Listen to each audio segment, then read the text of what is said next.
Hey everyone, thanks for tuning in to another episode of Spill the Beans, a candid conversation on all things life and career.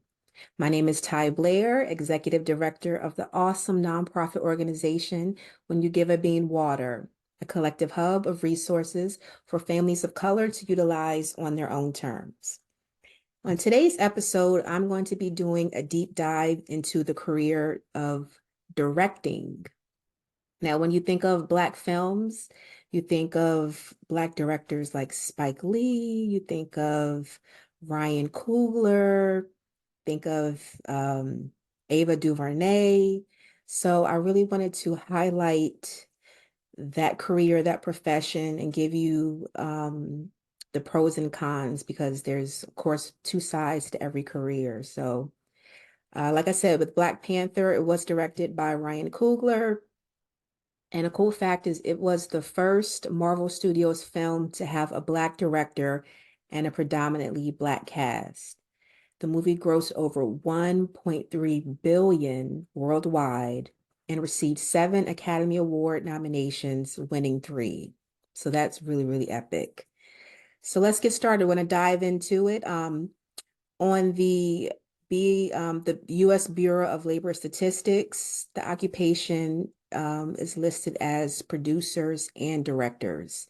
So I'm going to highlight producers just a little bit, but the main focus for this episode is going to be regarding directors. So what do producers and directors do? Producers and directors make business and creative decisions about film, television, stage, and other productions. They interpret a writer's script to entertain, inform, or instruct an audience.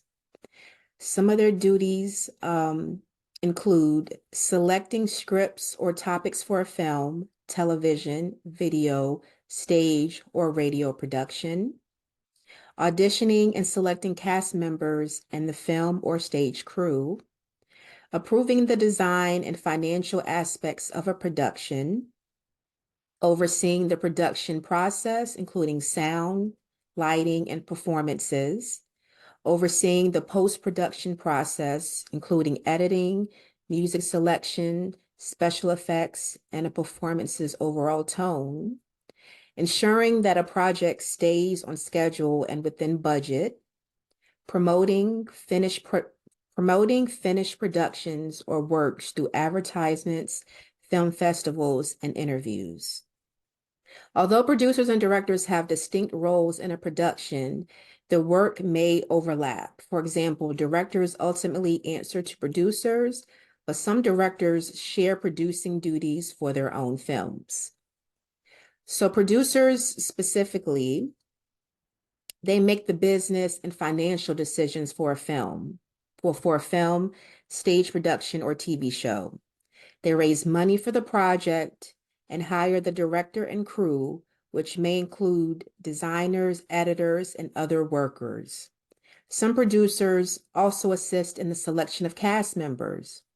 Producers set the budget and approve any major changes to the project. They make sure that the production is completed on time, and they are ultimately responsible for the final product. Various producers often share responsibilities on large productions. For example, on a large movie set, an executive producer is in charge of the entire production, while a line producer runs the day-to-day operations. A TV show may employ several assistant producers to whom the head or executive producer gives certain duties, such as supervising the costume and makeup teams. Now, directors are responsible for the creative decisions of a production. They select cast members, they conduct rehearsals, and direct the work of the cast and crew. During rehearsals, they work with the actors to help them portray their characters accurately. For nonfiction videos, such as documentaries or live broadcasts, directors choose topics or subjects to film. They research the topic and may interview experts or relevant participants on camera. Directors also work with cinematographers and other crew members to ensure that the final product matches the overall vision. Directors work with set designers, location scouts, and art directors to build a project set. They also work with costume designers to ensure that clothing suits the overall look of the production. During a film's post-production phase, they work closely with film editors and music supervisors to make sure that the final product meets the producer's and director's vision. Stage directors, unlike television or film, who document their product with cameras, make sure that the cast and crew give consistently strong live performances. As with assistant producers, several assistant directors may work on large productions. Assistant directors help the director with small production tasks, such as making set changes or notifying the performers when it is their time to go on stage. Their specific responsibilities vary with the size and type of production that they work on. So it seems like the producer would be more of like the financer, I would say, the behind the scenes financer. They do have their hands in as far as um, selecting the cast and things of that nature. The director seems to be a lot more hands-on, but they do tend to follow the vision of the producer. Now, as far as their work environment, uh, so producers and directors are often under pressure to finish their work on time. Work assignments may be short, ranging from one day to a few months. They sometimes must work in unpleasant conditions, such as bad weather. Theater directors and producers may travel with a touring show across the country, while those in film and television may work on location, a site away from the studio and where all or part of the film occurs. As far as their work schedule, work days for producers and directors may be long and irregular.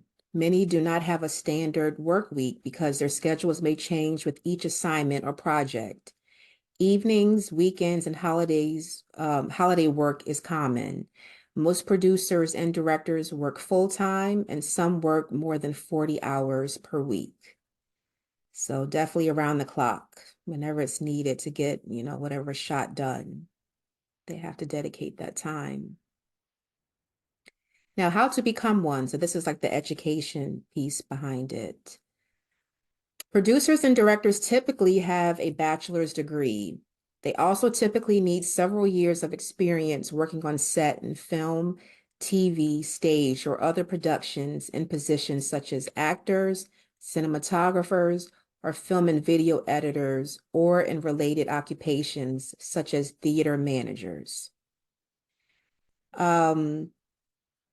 Now, the bachelor's degree is usually in film or cinema studies or related fields such as arts management, business, communications, technology, or theater. In film or cinema studies programs, students learn about film history, editing, screenwriting, cinematography, and the filmmaking process. Stage directors may complete a degree in theater, and some go on to earn a Master's of Fine Arts, an MFA degree. Courses may include directing, playwriting, set design, and acting. Producers and directors might start out working in theatrical management offices as business or company managers. In television or film, they may begin as assistants or in other low-profile studio jobs. They may also participate in internships that provide opportunities to work alongside producers and directors. As a producer or director's reputation grows, he or she may work on increasingly large, challenging, and expensive projects that attract publicity. Now, some important qualities that they recommend you should have if you are interested in becoming a producer or director. Number one is communication skills. Producers and directors must convey information and ideas clearly in order to coordinate many people to finish a production on time and within budget. Number two, creativity. Because a script may be interpreted in different ways, directors must decide on their approach and on how to represent the script's ideas for the production. Number three, decision-making. Producers must find and hire within budget the best director and crew for the production. Directors must make choices that affect the look and feel of the production. And number four, leadership skills. Directors instruct actors and help them portray their character in a believable manner. They also supervise the crew, which is responsible for behind the scenes work. As far as the pay goes, so the median annual wage for producers and directors was $85,320 in May 2022. The median average is the wage at which half the workers in an occupation earned more than that amount and half earned less. The lowest 10% earned less than $42,140, and the highest 10% earned more than $179,930. Now, as far as like the niches of the producers and directors in the top industries, for motion picture and video industries, the median annual wage was $101,030.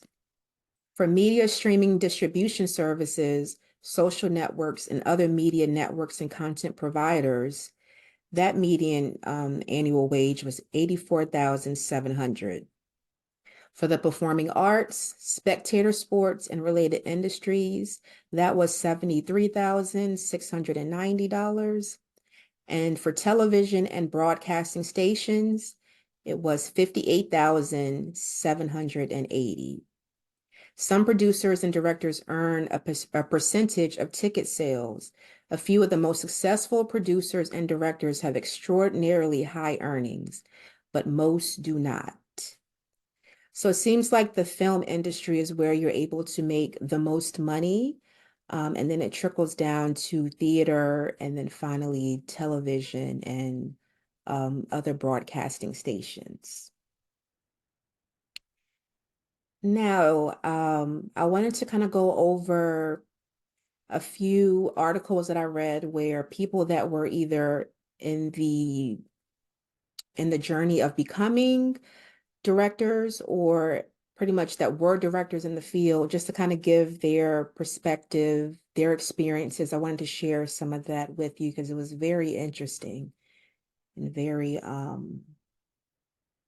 was very thought-provoking for me because I noticed whenever like, me and my husband look at Black film, a lot of it seems to be focused on a very select amount of stories, of storytelling. It seems to focus a lot on slavery and some sort of either crime life or some sort of trauma or struggle. That seems to be like the main topics for our stories.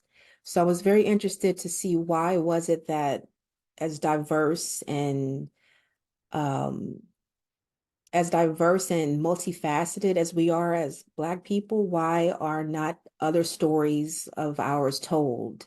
So I hope this gives you guys some insight. So I'll start with an interview with Essence in 2017, where director Ava DuVernay said only a few Black women have had sustainable careers in the film industry. In 2014, DuVernay received a Best Director nomination at the Golden Globes for Selma, which told the story of Martin Luther King Jr.'s fight for equal voting rights. She stated, "I feel, if I'm honest, that there's a short window for me in this business. There's no Black women who's had a 20 to 30 year consistent career in which she's been free to make what she wants to make and has people wanting to finance that." So that was like the common theme that I was finding amongst a lot of the research that I was doing, where finances seem to be the struggle or the reason why a lot of these alternative stories were not being, pushed and put out there into mainstream media. A woman named Raven Carter, who's a film, or who was at that time of the article, a film production graduate student at Florida State University. She said that while many people believe there's no originality in writing movies before, and that every story has been told, there are untapped territories from directors of color that people should learn about. In reality, she said, maybe every white story has been told, but every Asian story, every Black story, every Hispanic story, every Native American story, those stories have not been told, and that is untapped territory. So I definitely agree with her. Like I said earlier, we have been so focused on specific niches of stories when it comes to people of color, and it would be nice to see something a little bit more broad, even though we're not um, considered, I guess, multifaceted in the world. We actually are. We all have lived and experienced various different lives, and we are able to relate to just the regular American life. And so it would be nice to just have just a regular story that just happens to have Black people in it. We live our, like I said, we live our lives just like anyone else. So it would be nice just to highlight that story and just to show that we're human as well. I mean, of course, our lives compared with, our white counterparts may not always mimic the same, but we can all relate that we all experience human, circumstances and things in life that we can all relate to. We were all students, we've all worked, we've all been in love, we've all felt heartbreak and hardship. So I feel like that's something that we can highlight and have in our stories as well, and it not be something that's considered unrelatable just because it's not someone that's not a person of color, playing those roles.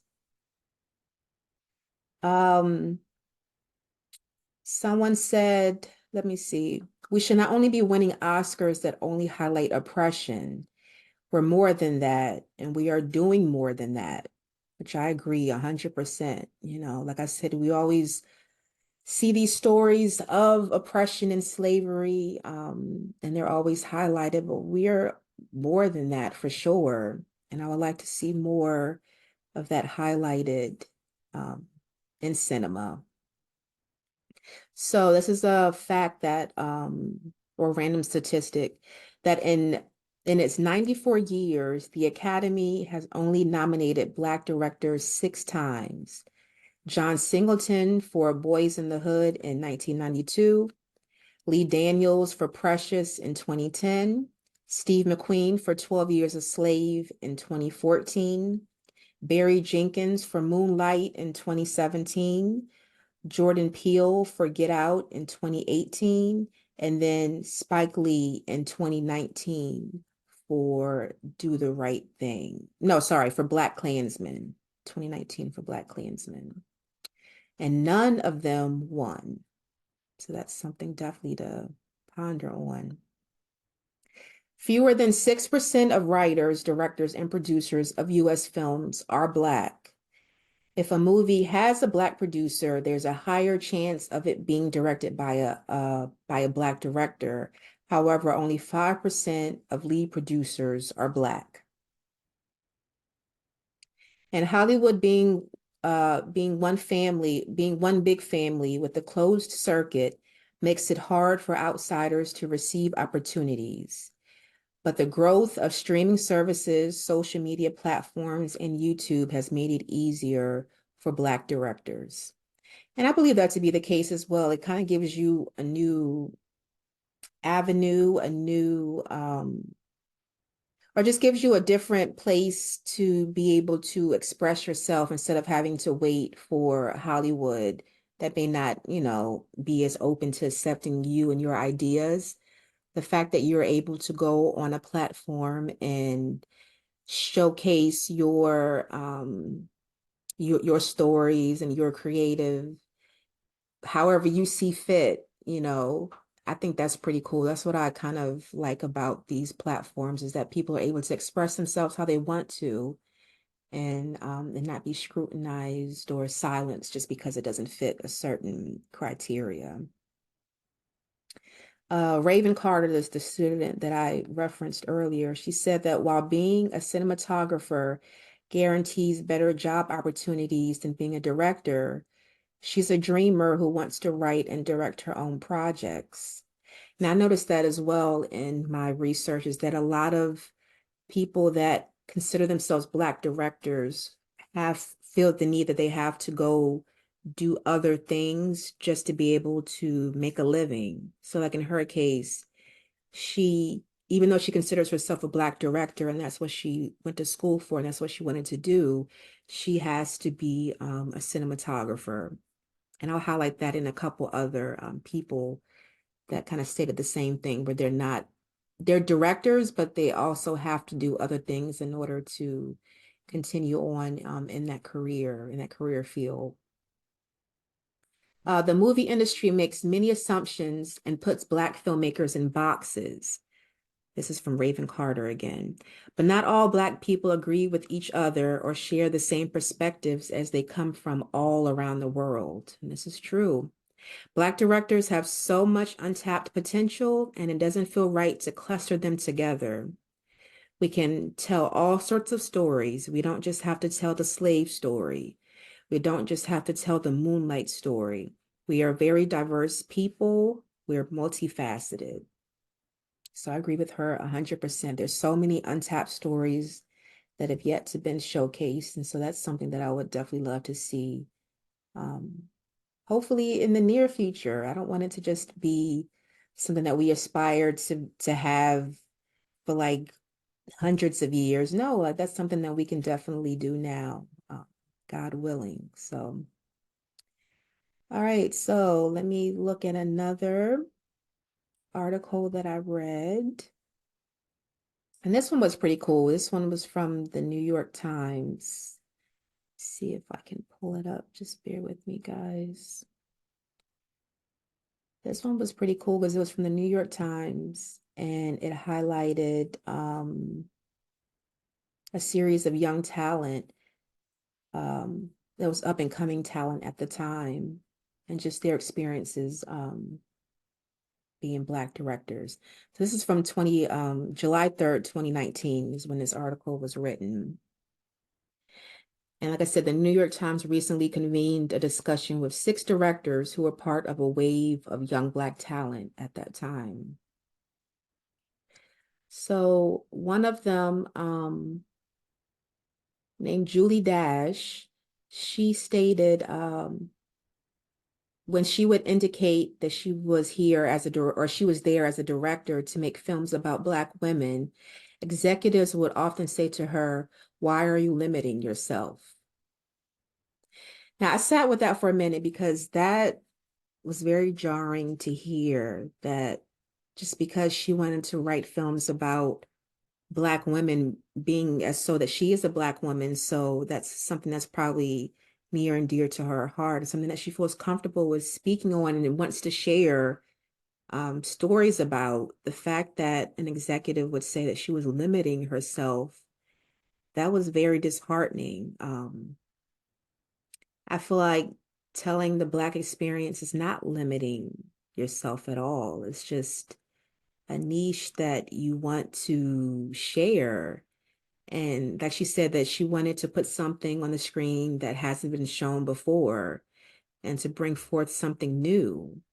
So I found that very interesting, that statement of why are you limiting yourself, as if to say that anything of the Black experience would be considered limiting.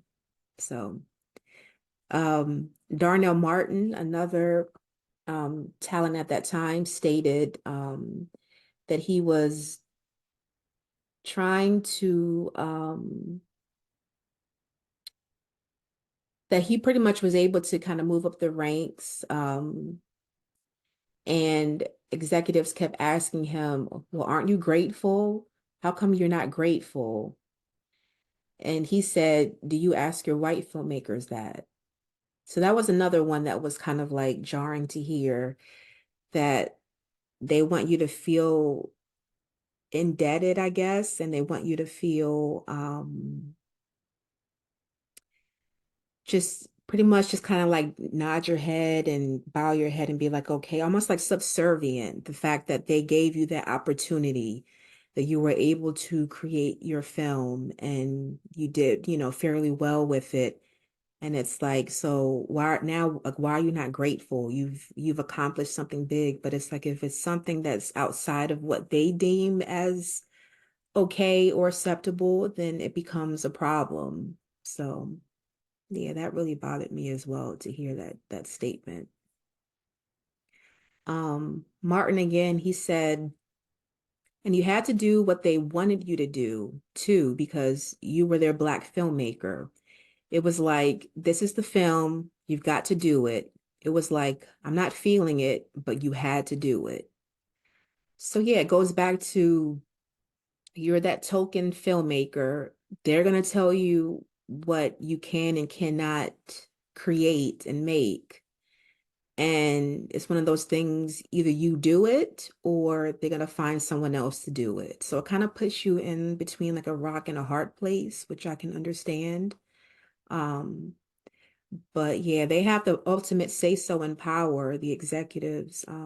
So that's something that I think we need to tap into as well, where it would be nice to have our own and have financiers that are willing to take a risk on our stories because they understand the bigger picture. Um, Maddie Rich, who was another young black talent director at that time, said, I was told that I was in director's jail.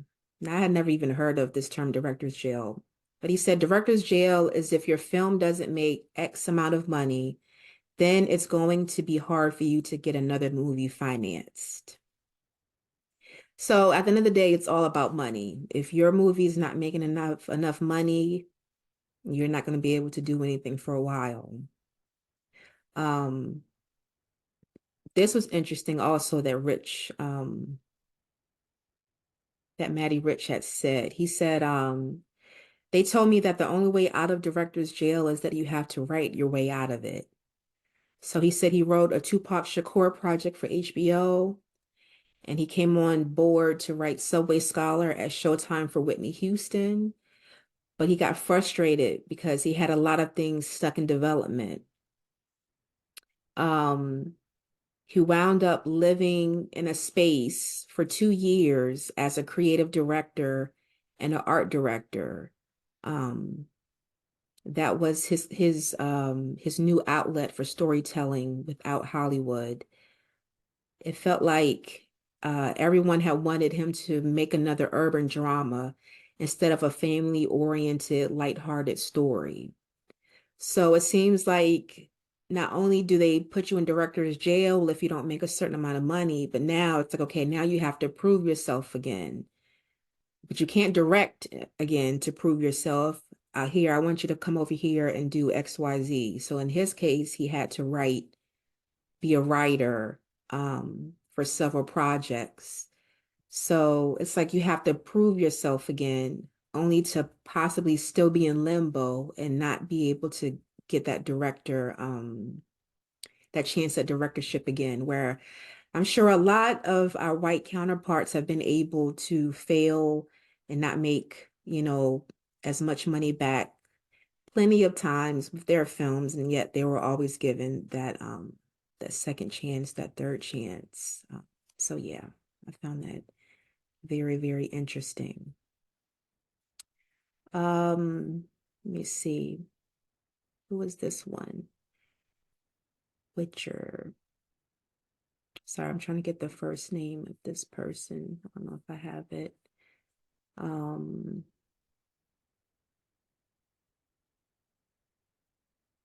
Theodore Witcher. He wrote or he directed Love Jones. He said that I conducted myself like a Hollywood movie director, which is what I was at that point. So this was after he directed Love Jones.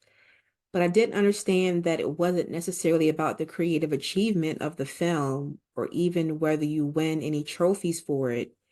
It's about the numbers. So he was mentioning how he was very optimistic. They had done Sundance at that time, and he had tried to make the film more accessible, um, as much of a mass audience as it was going to be, but they never quite cracked the marketing of it, and it didn't really perform at the box office that well, even though the soundtrack was a hit. Um, then he said that he made maybe a mistake because instead of retrenching and trying to do something similar, he tried to push further. He walked into a room. He didn't feel any sort of inferiority whatsoever, but the executives looked at the numbers and they said, "Who is this guy with this attitude, with these numbers?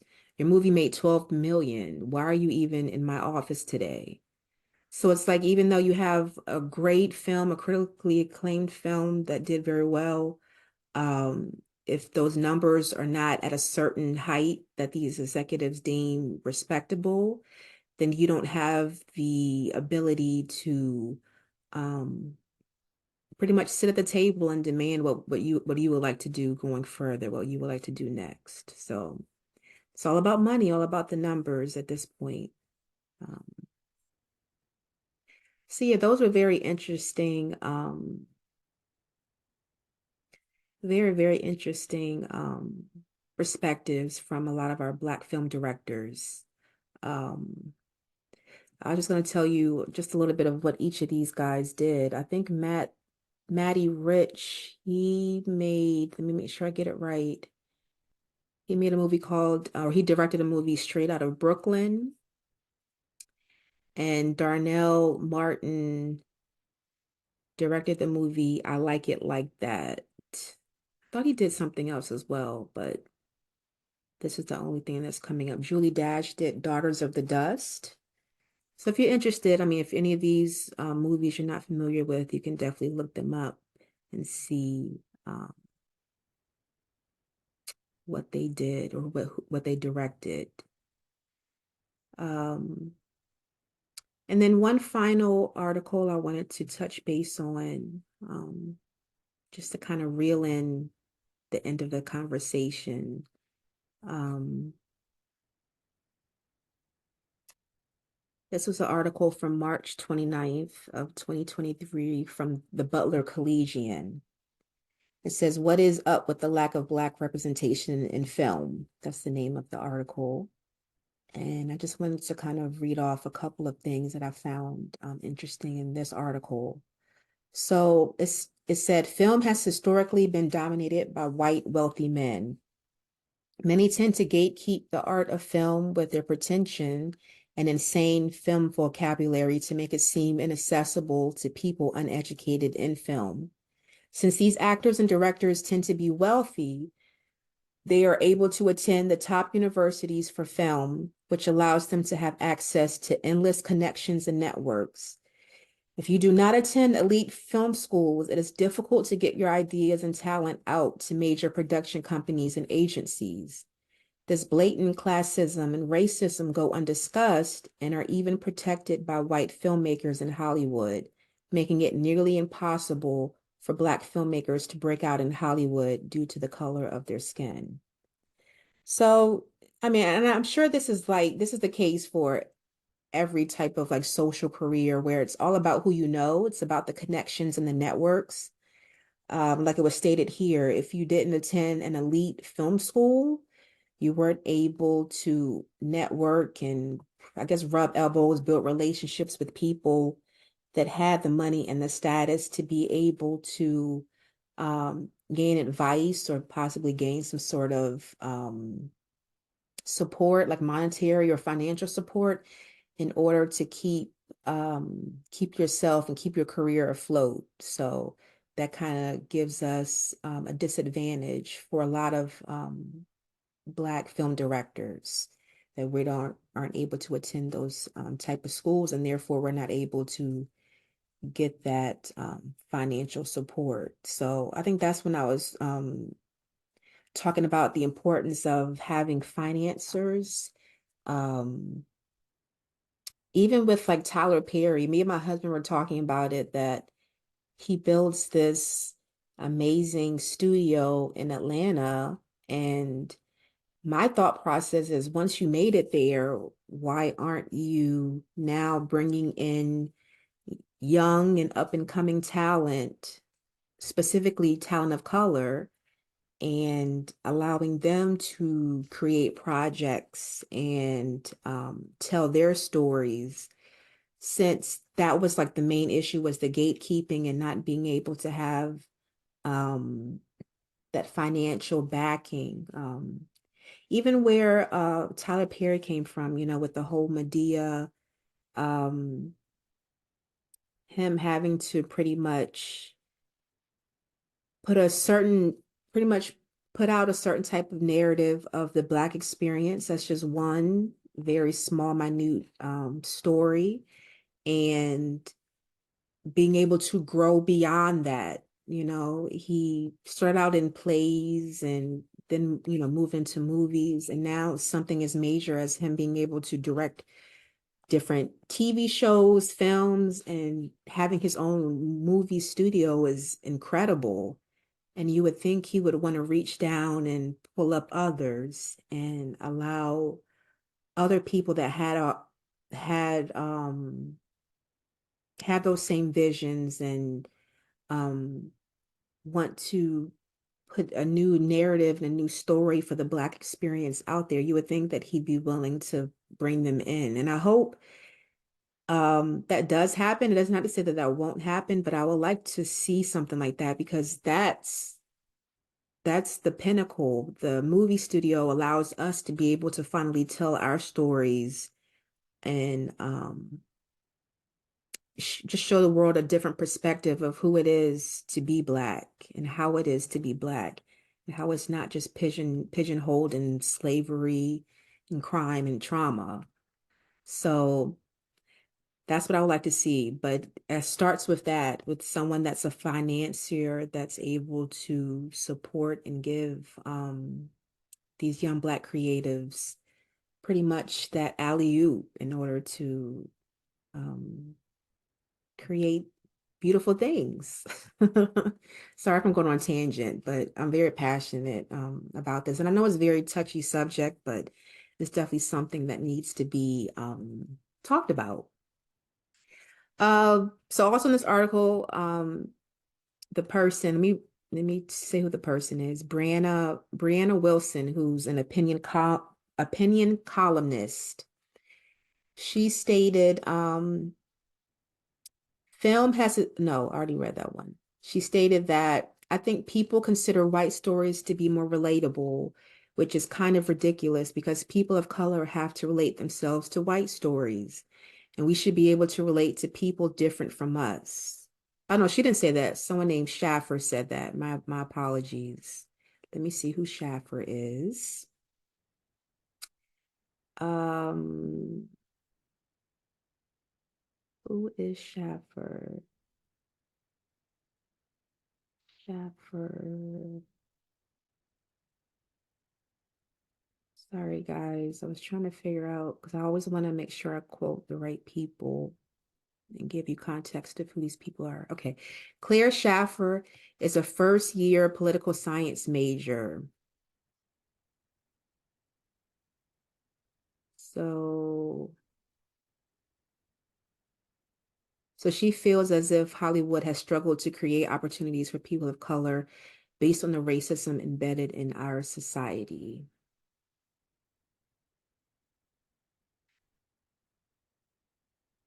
All right, so she also said, but white stories are seen as more relatable than Black stories. And I also think that white stories are seen as more complex or more inherently intellectual than Black stories, especially in a Black film. A lot of African American vernacular English is used or stuff like that that's inherently seen as less intellectual, less complex than white film. And finally, I'm going to end this podcast on this note. It says, right now, it can feel like the whole world is against you as a Black creative, but that isn't always the case. Many strong Black directors, such as Barry Jenkins, who used a comparatively small 1.5 million budget to create Moonlight, have shown that it can be about the stories you tell, not the amount of money, education, or resources you have. With the mass creation of Black content, it is important that we support Black creatives outside of the mainstream. So I end with that just to say, even though it is a very difficult field to be in, especially just a Black creative in general, I can imagine Black directors is extremely hard, but if this is your passion and this is what you love to do and you want to put these stories out here, just find whatever method you're able to at the time, depending on where you are in life, to make it happen. I feel like mainstream and hitting it big shouldn't just be the goal. I feel like telling our stories and putting amazing creative work out there into the universe is what's most important, especially if it feeds and it fuels your soul. Um, the money eventually will come if you continue at it and your heart stays in it, the money will come. But I never want anyone to feel discouraged, especially Black creatives to feel discouraged because it's not easy. And anything in life is not going to be easy. But just find your niche and your way to put your content out there. There's so many different platforms to get started. There's YouTube, there's just the internet in general. Creating your own website or blog to be able to put out there your content. There's TikTok, Instagram. I mean, it goes on and on. But just don't give up. If this is something that you seriously want to do and you're passionate about, don't sell yourself short. I mean, we as a people, we're so resilient. We can do multiple things. We can have a regular career and do this as well. You know what I mean? Because at the end of the day, you have to pay your bills. And if this doesn't do it, like the people said earlier, you have to figure out a different revenue, whether that's writing, whether that's cinematography, um, whatever way you're able to still make money, but continue to do what you love, I think is the most important. So, yeah. So that concludes today's episodes of Spill the Beans. I want to thank you all for still continuing to tap in and be supportive. Again, you can find me on all social media platforms at Give a Bean Water. And until next time.